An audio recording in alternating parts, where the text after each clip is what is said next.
Luc chapitre 5, oui. C'est Luc chapitre 5. Amen. À partir du verset 1er, nous allons nous arrêter sur le verset. Amen. Le verset 8, c'est bon. Merci, mission. Nous sommes toujours dans les livres de l'évangéliste Luc. Luc, le médecin bien-aimé, qui nous a aussi écrit les Actes des Apôtres.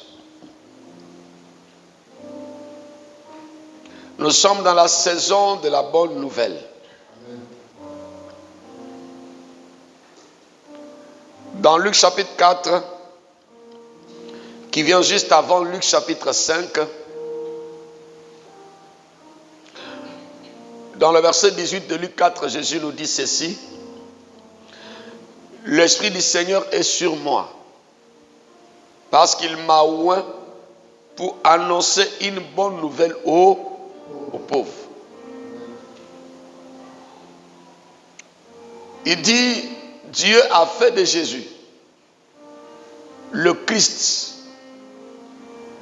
oint de l'Éternel, pour nous annoncer une bonne nouvelle. Moi, je crois que si nous avons la foi et nous croyons en Jésus-Christ, la nouvelle de notre vie peut changer. Amen. Et dans le contexte de ce matin, dans le chapitre 5,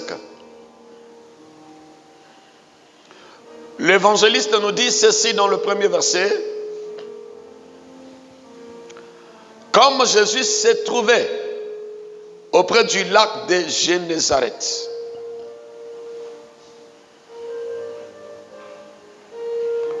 où la mer de Galilée, aussi appelée la mer de Tibériade,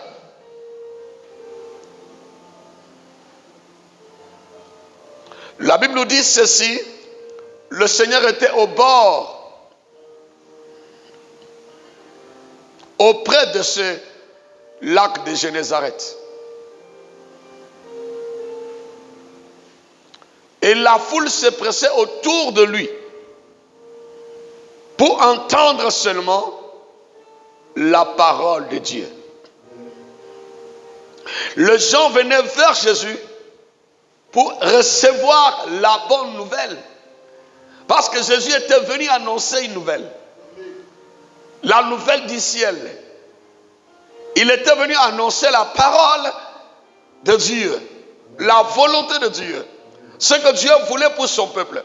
Quand tu reçois Jésus comme Seigneur et Sauveur, tu as reçu la bonne nouvelle.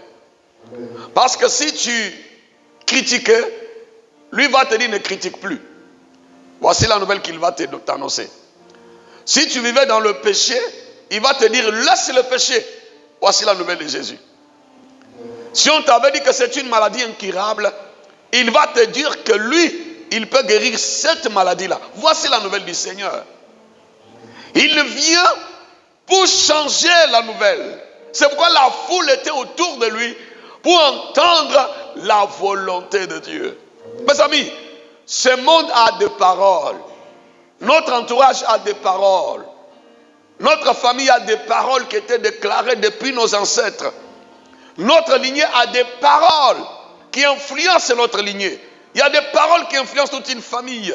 Soit c'est une parole d'humiliation, une parole de célibat, une parole de maladie, une parole de pauvreté. Toute une famille est frappée par cette parole-là, par cette alliance. Quand on parle d'une alliance, on voit des paroles qui se sont données, que les hommes se sont données. Mais Jésus vient avec deux paroles aussi. Parce que ce peuple expérimentait une vie. Il reflétait des paroles ou des choses qui étaient déclarées. La Bible dit que ce peuple maintenant était autour de lui pour entendre aussi la nouvelle. Qu'est-ce que Dieu dit? La maladie me dit ça. Mais qu'est-ce que Dieu dit par rapport à ma maladie? Le chèque m'a dit ça. Mais qu'est-ce que Dieu me dit? La sorcellerie familiale me dit ça. Mais qu'est-ce que Dieu me dit? Dans notre famille, on nous dit toujours comme ça, que nous on divorce toujours. Mais qu'est-ce que Dieu me dit aujourd'hui? Dans cette famille, on nous dit que nous, on est toujours malheureux. On est toujours les humiliés. Mais qu'est-ce que Dieu dit? Dans cette famille, quand les femmes se marient, elles sont malheureuses. Mais qu'est-ce que Dieu me dit? La Bible nous dit que la foule était autour du Seigneur pour entendre. Parce que la foi vient de ce qu'on entend. Il y a des choses qu'on a dit dans ta vie. Les paroles qui étaient déclarées dans notre famille. Maintenant, qu'est-ce que Dieu dit par rapport à nous aujourd'hui? Parce que la Bible dit à tous qui l'ont reçu, Dieu Tout-Puissant leur a donné le pouvoir de devenir enfants de Dieu. S'ils étaient enfants d'humiliation, ils deviennent enfants de Dieu, enfants de la volonté de Dieu. Si tu étais un enfant d'échec, tu deviens l'enfant de la volonté de Dieu. C'est pourquoi la foule était autour du Seigneur pour entendre la parole de Dieu.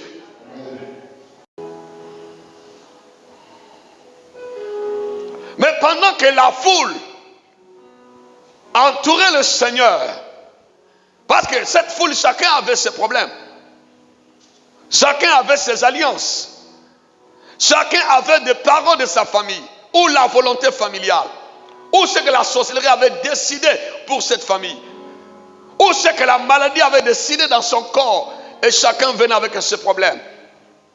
Maintenant, chacun voulait entendre la parole. Quelle est la parole de Dieu pour moi? Mes amis, quand nous recevons Jésus comme Seigneur et Sauveur, nous devons nous disposer pour recevoir la parole de Dieu pour nous-mêmes. Quelle est la parole que Dieu t'adresse? Qu'est-ce que tu vas entendre de la part de Dieu? Qu'est-ce que tu vas recevoir de la part de Dieu? Mes amis, nous sommes le fruit des paroles. Nous sommes le fruit, le résultat des alliances. Nous sommes les résultats de certaines choses qui étaient déclarées dans notre famille ou dans notre vie. C'est pourquoi cette foule maintenant venait vers Jésus pour entendre maintenant ce que Dieu veut dire ou Dieu dit. Dans ma famille, on m'a dit ça. Dans notre famille, on nous dit toujours ça. Qu'on peut avoir des diplômes, on ne peut jamais être heureux, ni avoir un bon travail. On peut commencer riche et mourir pauvre. On peut commencer comme ça. À tel âge, on a tous la même maladie. Mais qu'est-ce que Dieu dit dans ma situation? Cette foule-là a dit un jour, oui, dans notre famille, on nous dit toujours ça, mais il y a quelqu'un qui porte la parole de Dieu. Il y a quelqu'un qui est Dieu, qui s'est fait homme. Je vais m'approcher de lui pour entendre la parole de Dieu. La bonne nouvelle.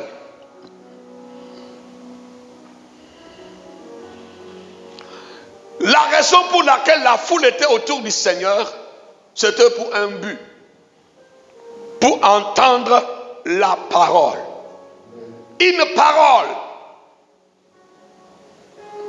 qui peut changer toute l'histoire.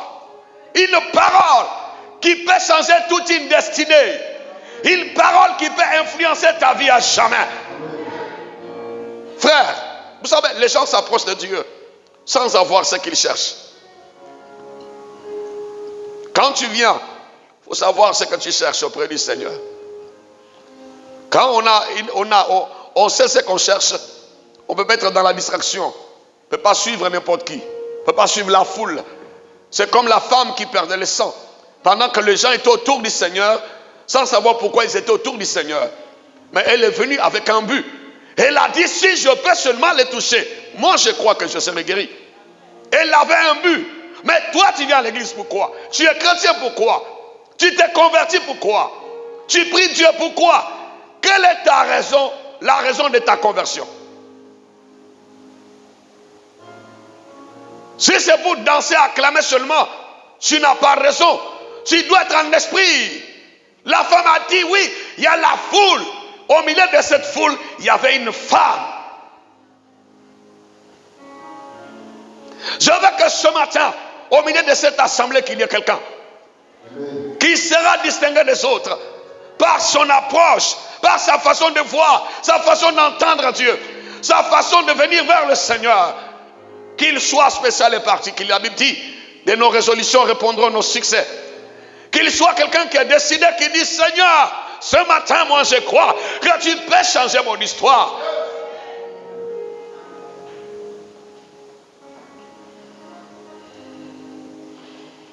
Pendant que la foule était autour du Seigneur pour entendre la parole de Dieu, on arrive dans le verset 2. Il vit au bord du lac deux barques d'où le pêcheur était descendu pour laver leur filet. Regardez ce qui s'est passé. La foule était là. La foule voulait entendre la parole de Dieu. Mais Jésus lui voyait autre chose. Il voit les pêcheurs qui sortent de leur travail, même réduits, et en train de laver leur filet. Jésus ne voit plus la foule parce que la foi de la foule n'était pas capable de provoquer le miracle du Seigneur. Il y a des gens, ils peuvent être là pendant qu'ils crient, ils prient le Seigneur, mais Dieu s'adresse à quelqu'un d'autre. Parce que Dieu ne le sent pas. Dieu ne voit pas ce que Dieu veut que tu atteignes un degré, une dimension. Dieu veut que tu arrives quelque part, mais tu n'arrives pas. Mais il y a quelqu'un qui est très loin, qui est rentré dans la dimension que Dieu cherche, qui est rentré dans la volonté que Dieu cherche, qui a pu atteindre la voix, le volume de la foi que Dieu voulait. Et Dieu se détourne de la foule. Mais Dieu maintenant regarde à cette personne-là. Quelqu'un me dit amen ce matin. Je veux être la personne ce matin qui va changer la destination du Seigneur. Je veux être quelqu'un ce matin qui va tourner l'attention du Seigneur, qui va attirer, capter le Seigneur, ou qui se détourne de la foule et qu'il tourne vers moi, qu'il pense à moi, qu'il me regarde ce matin.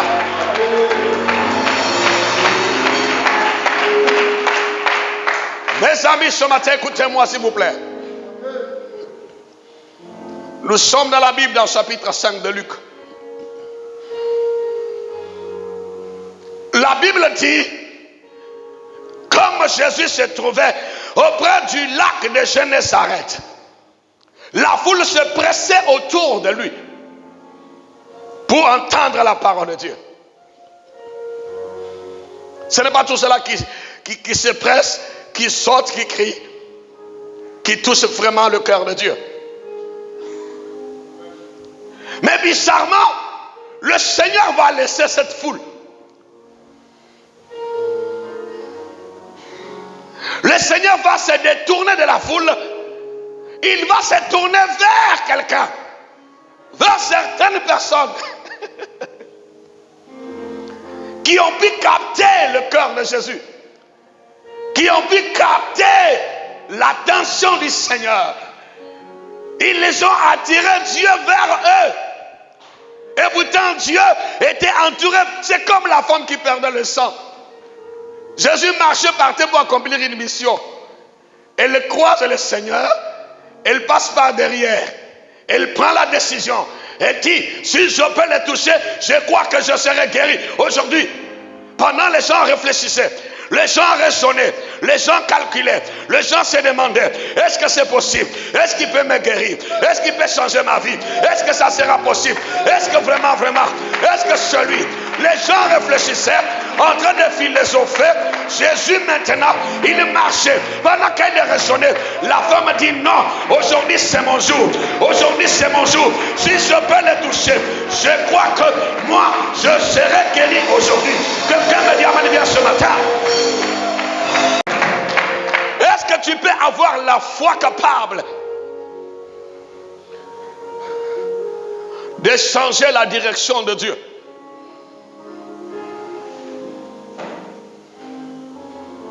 Est-ce que tu peux avoir la foi nécessaire pour que Dieu abandonne toute une foule, pour que Dieu se détourne de la foule et qu'il tourne vers toi? Mes amis, ils étaient autour du Seigneur. Pendant qu'ils étaient autour du Seigneur, il n'y avait que 3 personnes, Pierre, Jean et Jacques, qui venaient de leur travail.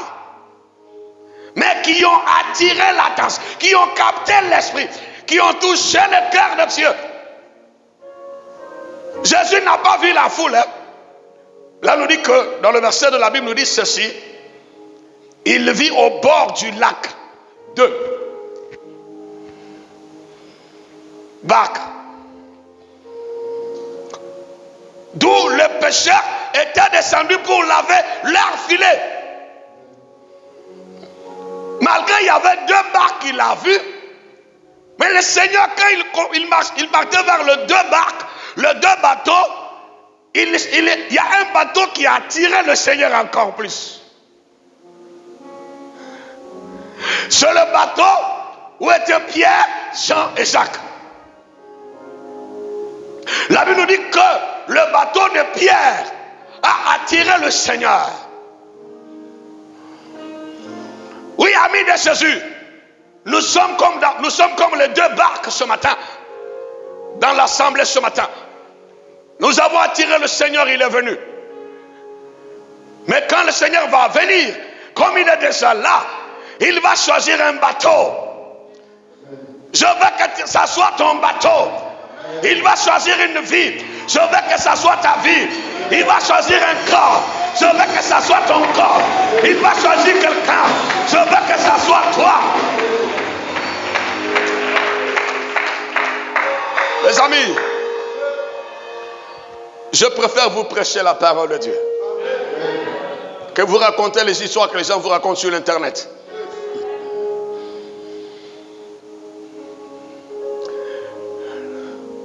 Vous savez, il y a des gens, leur présence n'influence pas Dieu. Leur prière, on verra ça dans la prière que Dieu exauce.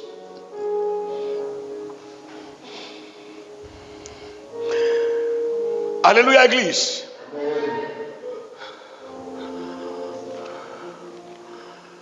Ce matin, nous sommes dans la profondeur. Appelle la hauteur. Alléluia. On nous dit que la profondeur appelle la hauteur. Mais moi, je vais te dire ce matin que la profondeur avec Dieu appelle le miracle. On nous a toujours dit que la profondeur appelle la hauteur.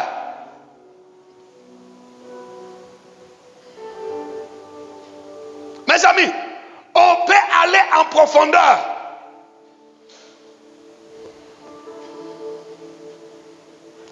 Parce que Jésus a dit à ses disciples ici, allez en plein eau. Allez-y en profondeur.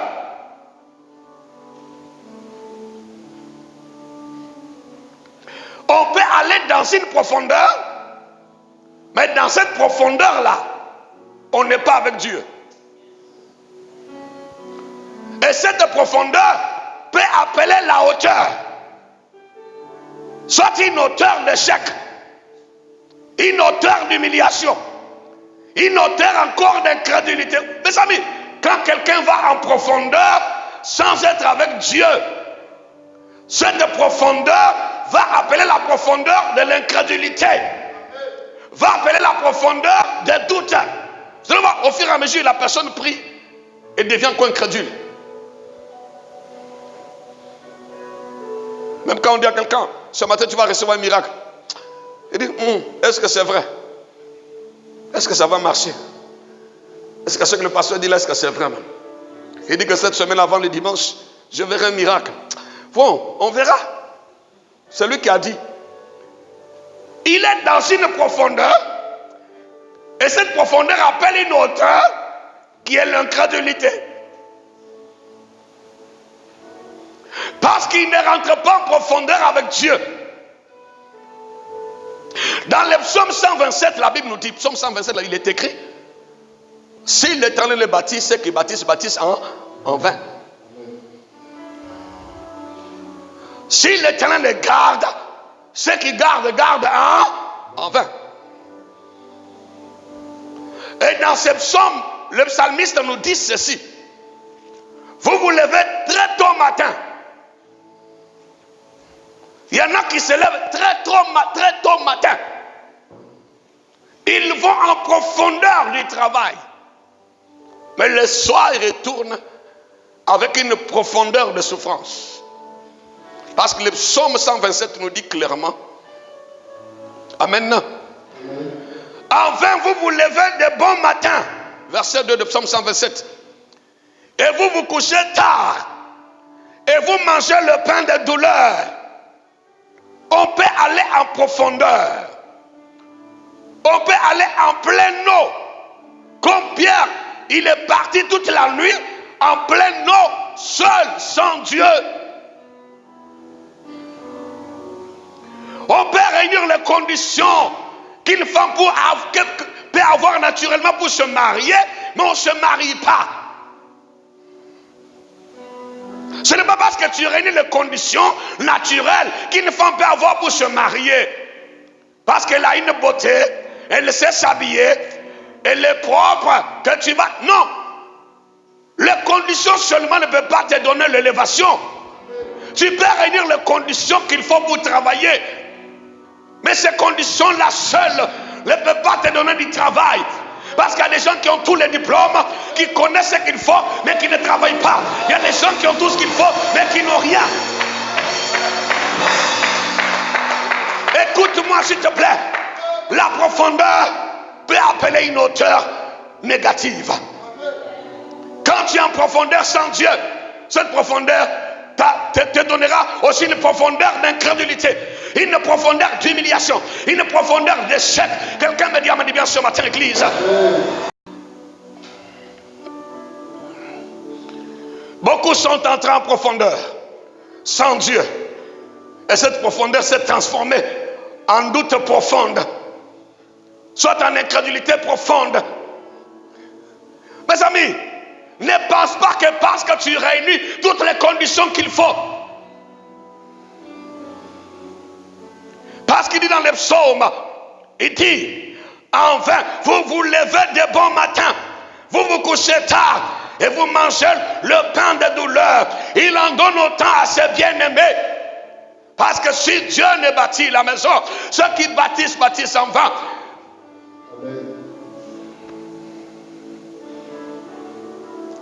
L'apôtre Paul nous dit que nous sommes ouvriers avec Dieu.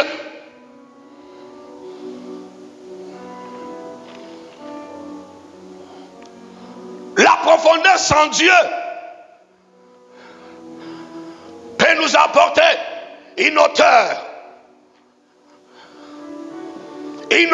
de souffrance. Pierre et ses amis avaient réuni toutes les conditions qui permettaient de gagner des poissons. Voici la première condition que Pierre avait réunie et ses amis. Ils avaient d'abord le filet. Un bon pêcheur doit avoir son filet. Ils avaient la barque, le bateau de pêche. Pierre, il avait l'expérience. En plus, la dernière condition que Pierre et ses amis avaient choisie, ils sont partis la nuit. La nuit, c'est le moment propice, le moment qu'il faut pour gagner des poissons, mes amis. Pierre, ils avaient de l'expérience, ils avaient les bateaux, ils avaient les filets, ils sont partis la nuit. Ils sont allés en profondeur, mais ils sont revenus de cette profondeur avec une profondeur d'échec, avec une profondeur de pauvreté, avec une profondeur de pleurs, avec une profondeur de souffrance. Quelqu'un me dit amen bien ce matin. Les conditions naturelles seulement ne peuvent pas te donner ce que tu cherches. Le diplôme seulement ne peut pas te donner l'élévation. Il faut avoir le diplôme, mais en dehors de tes diplômes, il faut être avec Dieu. Il faut être une belle femme. Hormis ta beauté, tes crayons de beauté, tes mèches, ta propreté, maintenant il faut la touche qui est Dieu pour que tu rentres dans la gloire que tu cherches depuis longtemps. La beauté seulement ne suffit pas. Le diplôme seulement ne suffit pas. Le filet seulement ne suffit pas. Le bateau seulement ne suffit pas. Pierre, j'avais le bateau. Pierre, j'avais le filet. Pierre, j'avais l'expérience. Pierre, j'ai parti la nuit. Mais Dieu est ressorti zéro. Parce que Dieu n'était pas dans ta barque. Quelqu'un me dit à mon ce matin. La profondeur appelle la hauteur. Écoute-moi, ami de Jésus.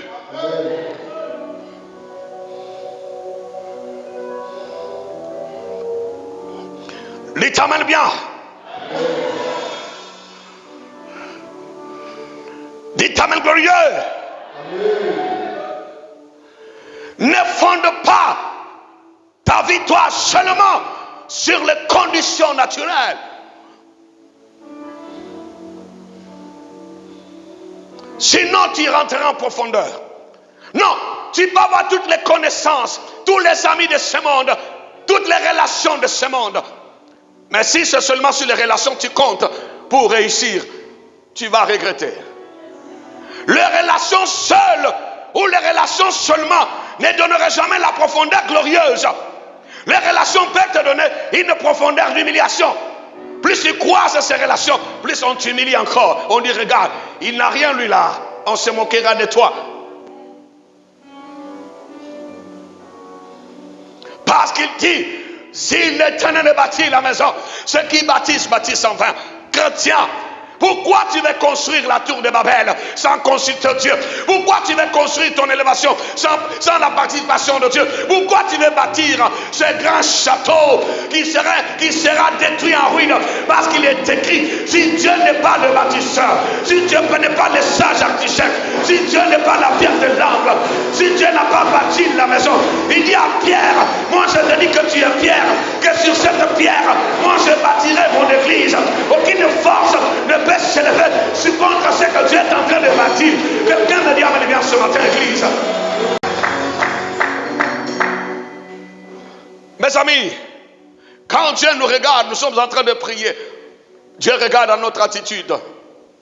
Tu es en train de prier pour ton travail. Tu es en train de prier pour ta guérison. Tu es en train de prier pour ton mariage. Tu es en train de demander la fécondité, en train de demander le voyage, la promotion, le succès dans tes affaires. Pendant que tu es en train de prier, Dieu il est assis sur son trône élevé et Dieu regarde à ton attitude. David est venu pour construire le temple de Dieu. David dit à Dieu, je vais me lever matin. Je vais bâtir une maison pour toi et je vais te loger. Tu as trop traîné sous la bâche, sous la pluie. Moi je vais te loger, Dieu. La vision de bâtir la maison pour Dieu, elle n'était pas mauvaise. Mais la façon dont David a présenté cette vision, Dieu n'a pas aimé la formule. Même quand tu veux faire quelque chose pour Dieu, tu le fais. Il faut avoir de bonnes pensées pendant que tu es en train de le faire. Il ne suffit pas seulement de servir Dieu. Tu peux servir. C'est pourquoi le Seigneur dit au dernier jour, je vais dire que je ne vous connais pas. Parce que vous avez fait ces choses-là pour votre gloire. Quand tu donnes, pour qu'on sache que c'est toi qui as donné. Quand tu travailles, pour que les hommes t'acclament. Quand tu fais, pour que les gens te louent. Frère, tu n'auras pas une bonne récompense. Dieu regarde à l'attitude. Dieu regarde au cœur. Dieu regarde aux pensées. Dieu regarde à la motivation. Dieu regarde à la pensée qui est derrière la tête. La pensée cachée que les hommes ne peuvent pas lire. Dieu, quand il regarde, il dit, lui là, il fait pour sa gloire. Dieu est assis sur son trône. Dieu n'a pas vu l'humilité de David. Il n'a pas vu l'humilité de David. Dieu a dit à David, tu oublies d'où tu viens. Tu es un homme plein de sang dans les mains. Dieu a rappelé même à David qu'il était un assassin. C'est ce jour-là Dieu dira à David que tu es un assassin toi. Tu as tué les gens. Tu as tué le monsieur, tu as pris sa femme. Tu as tué les gens. Avec tes mains pleines de sang. Au lieu de venir avec humilité. en pleurnichant, en disant, Seigneur, je ne suis même pas digne de bâtir la maison pour toi. Seigneur, je ne suis même pas digne de payer ma dîme. Je ne suis pas digne de te faire des offrandes. Je ne suis pas digne de faire ça pour toi. Je ne suis même pas digne de t'adorer. Je ne suis même pas digne de prêcher. Oh Dieu, je ne suis même pas digne, oh Dieu, d'attraper ce micro. Seigneur, je ne suis pas digne, oh Dieu. De Jésus, à cause du sang de Jésus, je peux me présenter devant Dieu et Dieu peut entendre ma voix. À cause de la mort de Jésus à la croix, je peux me rapprocher de Dieu et Dieu peut m'accueillir. Je Dieu toi fois saint. Quelqu'un me dit amen bien ce matin.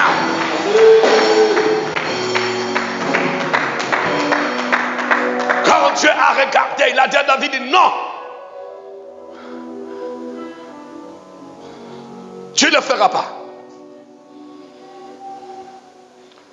Tu ne le feras pas. Tu vas donner le moyen à ton fils. Lui qui est trop sale là. L'enfant de la femme prostituée. Celui je vais prendre. Salomon. Vous savez, la maman de Salomon, c'est la femme de ces soldats que David avait tués.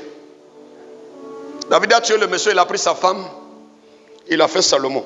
Il a fait d'abord le premier fils qui est mort. Après il a fait Salomon. Maintenant, Dieu veut montrer à David qu'il prend le vil pour confondre les sages.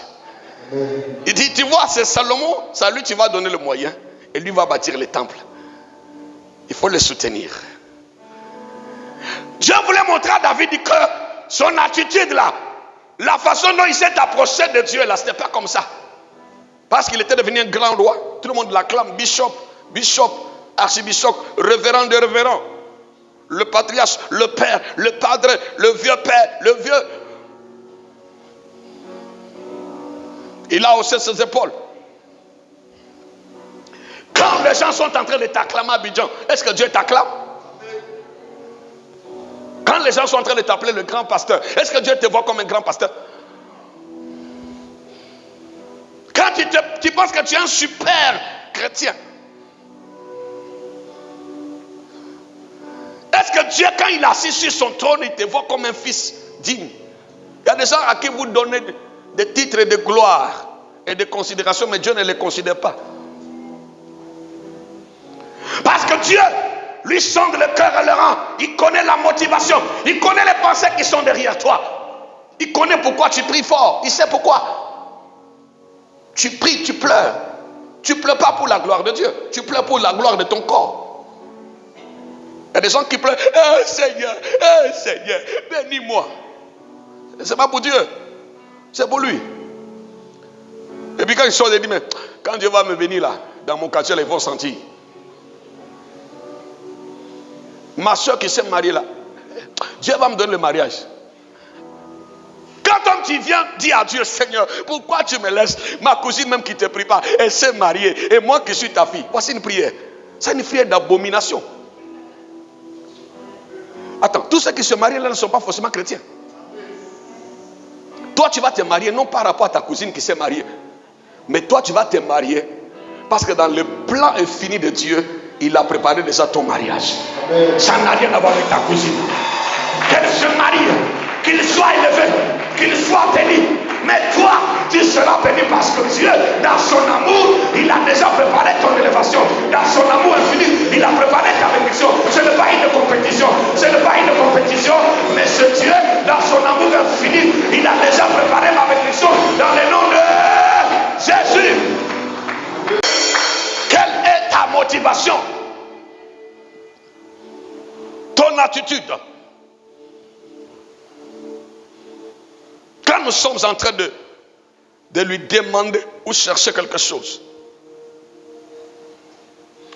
sur qui et sur quoi on compte? Jérémie chapitre 17 verset 5 nous dit, maudit soit l'homme qui se confie dans l'homme. Quand l'homme se confie dans l'homme, c'est un homme maudit.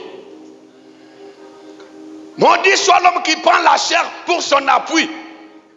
Il s'appuie sur ses expériences. Il s'appuie sur sa connaissance. Il s'appuie sur sa beauté. Il s'appuie sur ses relations. Il s'appuie sur sa famille, qui est une grande famille en Côte d'Ivoire. Il s'appuie sur la chair. Au lieu de s'appuyer sur Dieu.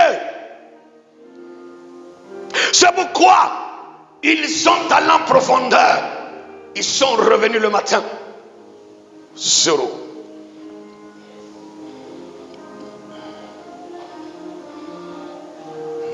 Quelqu'un m'a dit amen très bien ce matin.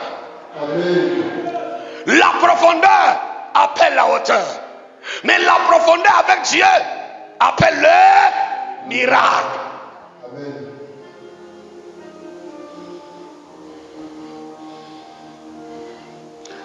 Mes amis, donnez-moi un amen bien, donnez-moi un amen bien.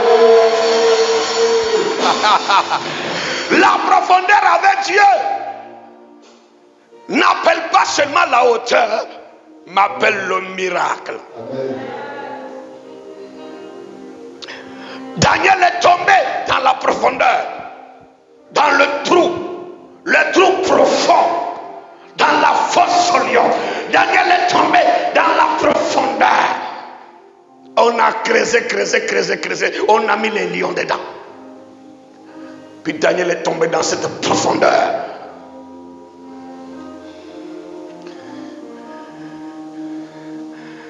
Cette profondeur, Daniel n'est pas tombé seul dans la profondeur. Daniel est tombé dans cette profondeur avec Dieu. C'est pourquoi cette profondeur a appelé le miracle. Daniel dit au roi, vis éternellement pour voir ce que Dieu est capable de faire. Il a envoyé son ange. Il a fermé la bouche, la gueule des lions. Les lions ne m'ont rien fait. Parce que Dieu était là. Et cette profondeur a appelé la hauteur. Quand Daniel est sorti de là, on a parlé de la prospérité, de la gloire, de l'élévation de Daniel. Mais ceux qui avaient jeté Daniel dans la fosse au lion, quand ils sont tombés dans la profondeur, cette profondeur a appelé le malheur. Il y a la profondeur qui appelle la mort. Une profondeur sans Dieu. Oh papa pasteur, je suis en train de rentrer en profondeur.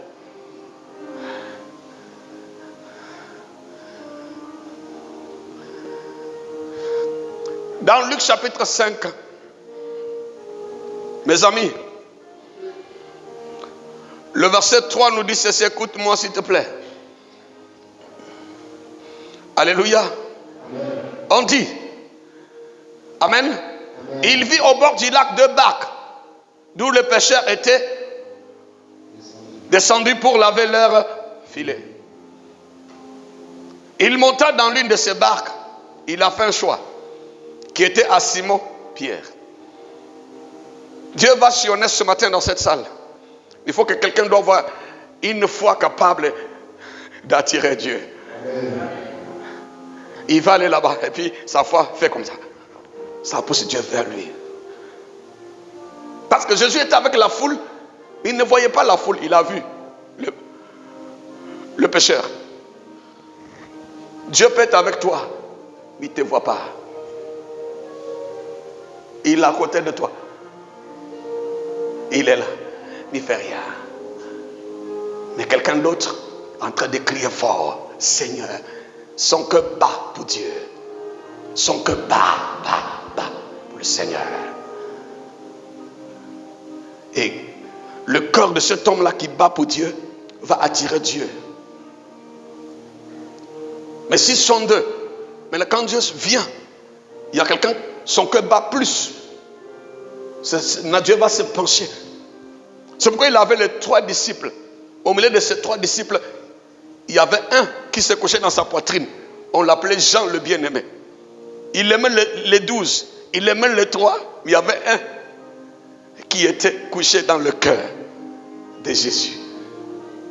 Parce que l'amour que lui avait était tellement fort que l'amour des autres. Mes amis, regarde. Tout dépend de la dimension de la foi. La bonne nouvelle là, elle est là. Elle est là comme au temps de Bartimée de Jéricho, où Jésus est entré à Jéricho pour annoncer la bonne nouvelle à la ville de Jéricho. La foule foule aussi était derrière Jésus. Il y a un Bartimée de Jéricho qui a entendu que c'était Jésus. Il a crié, fils de David. La foule lui a dit, tais-toi.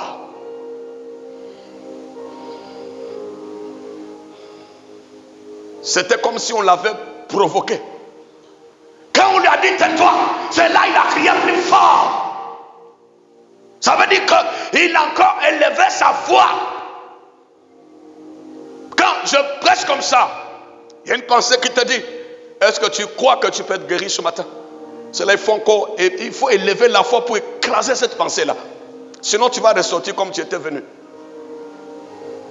Bien sûr, nous sommes dans la bonne nouvelle. Non, ce n'est pas la faute de l'homme de Dieu. Ce n'est pas la faute de Jésus aussi à Jéricho. Pour que Bartimée seul soit guéri. Jésus est venu avec un conteneur, des conteneurs de miracles. Parce que Jésus d'abord il est Dieu. Et tant que Dieu, il traversait la ville avec une onction qui a créé les cieux de la terre. L'onction capable de ressusciter les morts. Jésus passait avec tout ça. À Béthanie, dans le cimetière de Béthanie, Jésus est passé avec l'onction de résurrection. Mais c'est Lazare seul qui a connu la résurrection.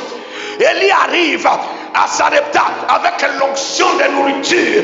C'était seulement la veuve de Sarepta seule qui était disposée à recevoir l'onction de nourriture.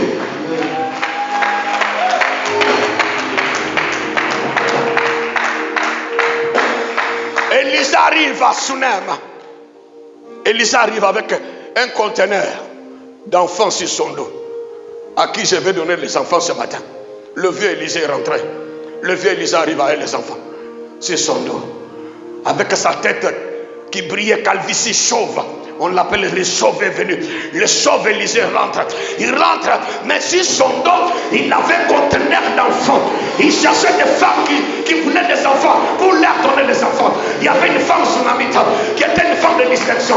Une femme qui était en esprit. Une femme d'onction. Elle a vu de l'or. Elle a vu la nuit. Elle a vu dans l'esprit. Elle a dit cet homme-là, c'est un saint homme de Dieu. Même s'il est petit, même s'il est mince, même s'il est chauve, même s'il est vieux. Mais ce monsieur-là, il a quelque chose. Ce matin, aujourd'hui, il va changer ma vie. Je vais construire la chambre haute. Je vais l'élever au-dessus de moi-même. Je vais élever son Dieu au-dessus de mes problèmes. Je vais élever son Dieu au-dessus de mes finances. Je vais construire une chambre élevée, une chambre haute que Satan ne peut pas toucher, que les doutes ne peuvent pas écraser, que l'incrédulité ne peut pas toucher. Ce matin, je lève la chambre haute au nom de Jésus pour que ce Dieu-là descende et change mon histoire.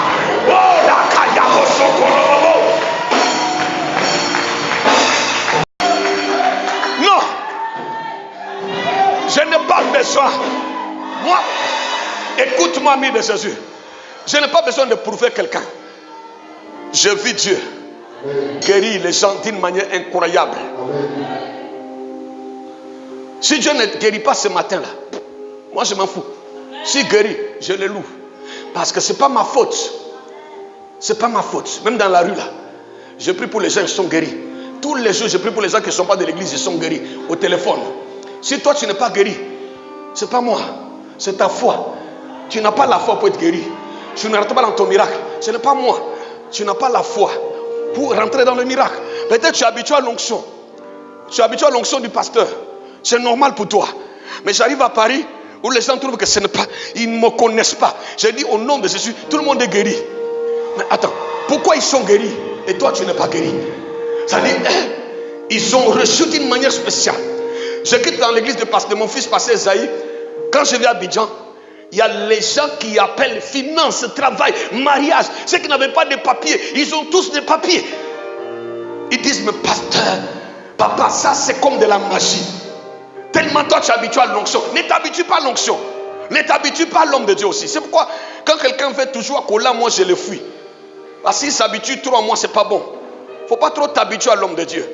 Ça va casser quelque chose. Vous ne remarquez pas, quand quelqu'un se colle trop à moi, je le fuis. Parce qu'il s'habitue trop à l'onction, c'est pas bon. Il faut trouver que c'est normal. Pour vous, c'est normal. Les gens qui sont guéris toujours. C'est normal. C'est normal. Alléluia. Il ne faut pas t'habituer à l'onction. Il ne faut pas t'habituer. Habitue-toi à Dieu. Habitue-toi à Jésus. Quelqu'un me dit amen très bien. C'est pourquoi ce matin je dis à quelqu'un, la profondeur avec Dieu appelle le miracle. Au nom de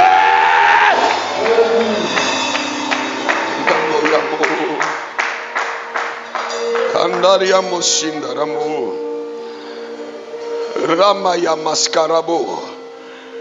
Écoute-moi, je vais te dire quelque chose.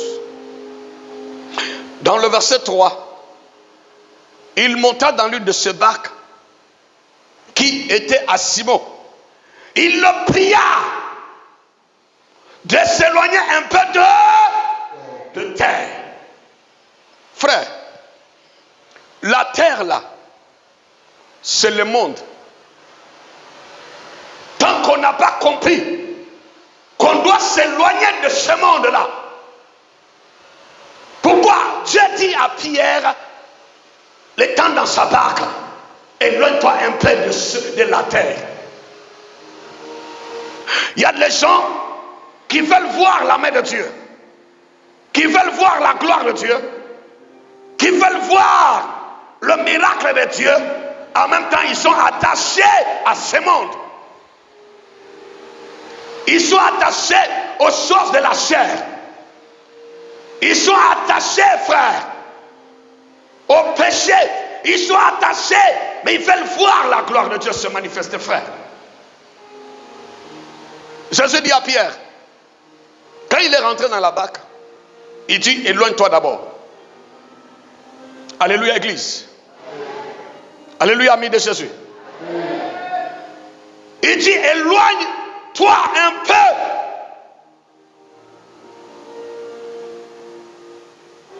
Éloigne-toi un peu de ta façon de voir les choses. Parce que Pierre voyait comme le monde. Mais Jésus lui dit non. Si tu vois les choses comme les païens, tu ne verras pas la gloire de Dieu. Cherche à obéir à Dieu, malgré le prix à payer. Le monde et la chair sont nos premiers ennemis. Le premier ennemi de l'homme, c'est le monde. Le système de ce monde. Le deuxième ennemi, c'est la chair, notre corps. Mais Jésus dit à Pierre, éloigne-toi un peu de la terre. Si tu veux rentrer en profondeur avec Dieu, éloigne-toi un peu de la terre. Si tu es accroché au monde, accroché à la chair, tu ne peux pas aller en profondeur. Parce que la chair et le sang ne peuvent jamais voir la gloire. Ils vont t'étouffer. Jésus dit, éloigne-toi un peu. Alléluia. De la terre. Le monde et la chair. Alléluia. Alléluia. Tellement tu veux être comme les autres, tu ne peux pas faire la volonté de Dieu. Celui qui veut entrer en profondeur à Dieu, il ne cherche pas à faire comme les autres, lui cherche à faire comme Dieu. Il ne cherche pas à ressembler à un ami, à un copain, à une camarade. Toi, tu as fait un choix, tu as choisi Jésus. Tu as un modèle qui est le Christ. Ça, Jésus là, tu dois ressembler. Parce que Dieu, quand il nous a créés, il nous a créés selon à son image et à sa ressemblance. Mais là, celui qui veut voir Dieu là, doit avoir l'image et la ressemblance à Dieu. Mais il y a des chrétiens qui veulent voir Dieu sans avoir ressemblance ni l'image. Mais comment tu verras ces grands dieux là? Quelqu'un me dit amen bien ce matin. Dites amen bien, mes amis. Alléluia. Éloigne-toi un peu de terre, Pierre. Alléluia. Quelqu'un me dit amen bien. Alléluia. Parce que le péché est accroché à notre chair et au système de ce monde. La façon dont les gens vivent là. Tu veux vivre comme tout le monde. Il dit Pierre, il ne faut pas regarder des choses comme les gens le regardent. Ne sois pas comme les autres. Regarde comme Dieu regarde. Éloigne-toi un peu de terre. Si tu veux voir la main de Dieu, éloigne-toi, Pierre, de ce système charnel, de cette façon païenne, cette façon mondaine de voir des choses. Quelqu'un me dit amen bien. Mes amis, c'est quand Pierre a accepté de s'éloigner un peu de la terre, la Bible nous dit, et puis il s'assit dans la barque. Il était maintenant assis quand Pierre a commencé à s'éloigner. Plus tu laisses le péché, Jésus s'assoit. Plus tu laisses le monde, Jésus s'assoit. Plus tu t'éloignes un peu de ce monde, Jésus s'assoit. Quelqu'un me dit amen, Pierre. C'est pourquoi, plus tu es accroché à ce monde, accroché à la chair, accroché au péché, Jésus il est là, dans la barque, mais il ne peut pas s'asseoir. Mais s'il n'est pas assis, comment il va faire asseoir ton miracle, Pierre? Il faut que Jésus soit assis pour faire asseoir le travail, faire asseoir l'élévation, faire asseoir le succès. Mes amis, il dit éloigne-toi un peu de terre. Le Seigneur Jésus-Christ va s'asseoir quand tu es éloigné. Là, il va s'asseoir dans notre barque. Notre barque, ce sont nos projets, ce sont nos prières, c'est notre travail, ce sont nos affaires, c'est notre santé. Et quand il s'est assis, la Bible nous dit, il a commencé à enseigner. Il s'assit dans le verset 3 de la barque, il enseignait la foule. Jésus a commencé à libérer la parole. Maintenant, quand Dieu a commencé à parler, mes amis, dit l'homme de Dieu, révèle-moi la chose. Non, je ne t'entends pas bien. Je ne t'entends pas bien.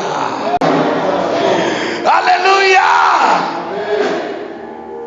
Écoute-moi, je vais te dire une parole. Il s'assit et de la barque, il enseignait la foule. Ça a failli me tuer. Jésus a commencé à enseigner. C'est-à-dire, il a commencé à libérer sa parole.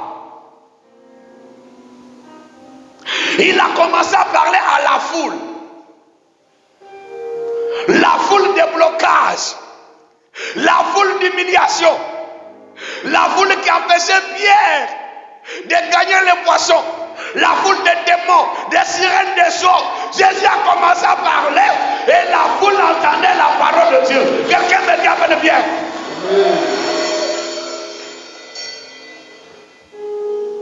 Mes amis, Jésus il est le créateur. Vous savez que tu peux parler à un poisson. Poisson, reste là. Poisson ne comprend pas ton langage. Tu vas aller au champ, tu dis, cacaoyer, demain la produisez le cacao. Hein? Tu reviens, le cacaoyer est en train de balancer ses feuilles sans cacaoyer. Parce que le cacaoyer n'entend pas ne connaît pas ton langage. Tu vas parler au célibat. Célibat, faut me quitter. Hein? Célibat, il dit, mais attends. Est-ce que moi je comprends mais ce que lui là, il dit même? Rien. Les poissons, les arbres, les animaux, l'or, les célibats connaissent la voix du Seigneur. Jésus a croisé le figuier. Il s'approche et dit au figuier,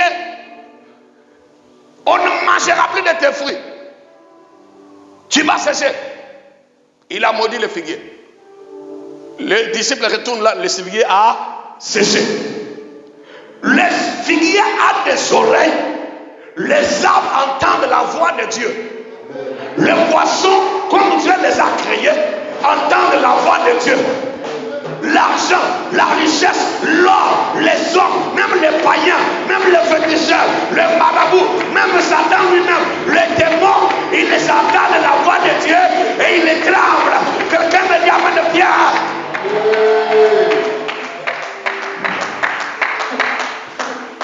Quand Jésus a commencé à libérer la parole, même les poissons disent oui chef, on arrive. On va rentrer dans le filet là aujourd'hui. Mais quand toi tu vas parler sans Dieu là, tu vois pourquoi tu as trop lutté. Tu es rentré en profondeur des relations, tu es ressorti mes brebis. Même le roi Pharaon, le féticheur, le diable de Pharaon, il a entendu la voix de Dieu. Mes amis, la Bible dit que tout genou fléchira, toute langue confessera, que ce soit la langue des arbres, la langue des poissons, la langue des animaux, langue de l'or. Pourquoi Dieu dit à Moïse, parle au rocher, il va te donner de l'eau. Même les cailloux, ils entendent la voix de Dieu. Jésus dit, si vous ne voulez pas m'acclamer, je vais dire aux cailloux, venez m'acclamer. Ils vont venir, gloire à Dieu qui règne. Il dit, mais attends, les cailloux vont acclamer comment? Il dit, mais attends, quand Dieu parle, les cailloux entendent la voix de Dieu. Mais Dieu a arrêté le soleil chez Gabaon. Il dit, Josué dit, soleil, au nom de Dieu d'Abraham, d'Isaac, arrêtez-vous. Le soleil dit, oui, j'ai compris, je ne bouge plus. Le soleil était là. Mais toi, sans Dieu, parce que le soleil, Dieu l'a créé. Les oiseaux étaient créés par Dieu. Les animaux étaient créés. Dieu a parlé au corbeau. Le corbeau venait nourrir Élie. Mais comment un oiseau peut comprendre? Les oiseaux comprennent. Quand Dieu parle, ils entendent. Ils disent oui, on comprend. Dieu, quand il parle, les chiens, les chats, l'or, l'argent, tout le monde entend. Toutes les créatures, les arbres, les océans, le fleuve entendent la voix de Dieu. Tout ce que tu as créé tremble devant le nom de Jésus-Christ de Nazareth. Quelqu'un me dit amène très bien ce matin.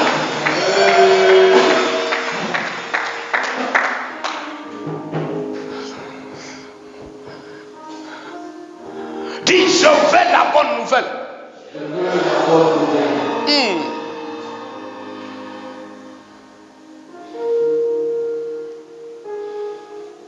Alléluia. Amen. Quand le Seigneur, le Créateur, parlait, même les poissons de la mer que Pierre et ses amis cherchaient, entendaient aussi la parole. Alléluia. Et puis il dit à Pierre, alléluia, assis dans la barque, il enseignait la foule. Lorsqu'il cessait de parler, il dit maintenant Pierre, Simon, avance en pleine eau et jetez vos filets pour pêcher. Simon, avancez en pleine eau maintenant. Parce que quand je parlais, les poissons m'ont dit oui, ils arrivent. La profondeur avec Dieu attire le miracle. La profondeur attire la hauteur. Appelle la hauteur, mais la profondeur avec Dieu appelle le miracle. La hauteur de miracle. Mais la profondeur sans Dieu peut appeler la hauteur d'incrédulité. Même les poissons, ils ont entendu la voix de Dieu. Il dit à Simon, avance maintenant en pleine eau et jetez vos filets. Simon dit, ah Seigneur, oh Jésus, c'est pas facile. Parce que nous avons travaillé toute la nuit. Nous avons travaillé pendant le temps où on gagne des poissons. La nuit.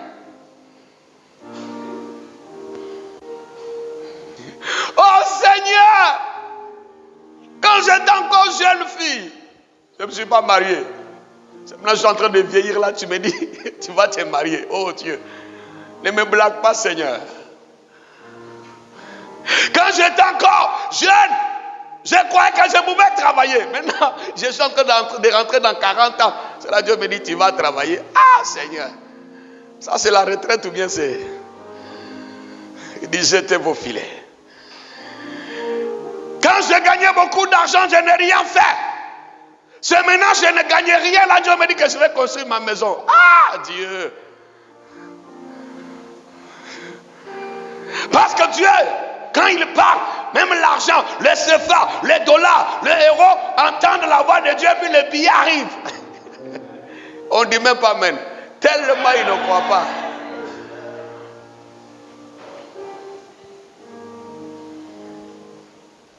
Tellement.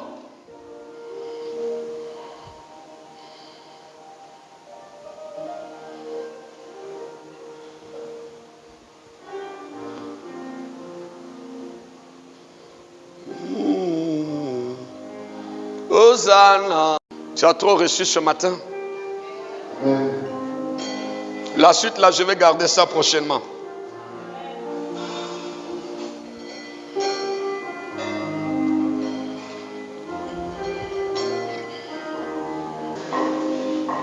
Parle à Dieu. Si tu ne veux pas parler à Dieu aussi, tu t'assois. Tu ne veux pas prier aussi, tu ouvres tes yeux.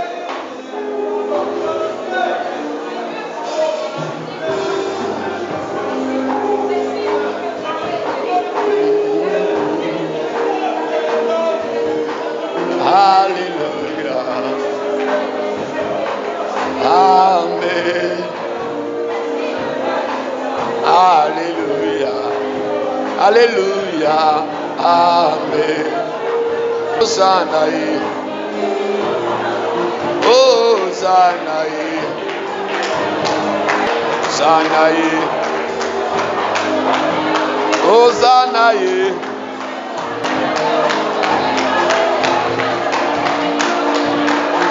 Alléluia.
Santa Barbara.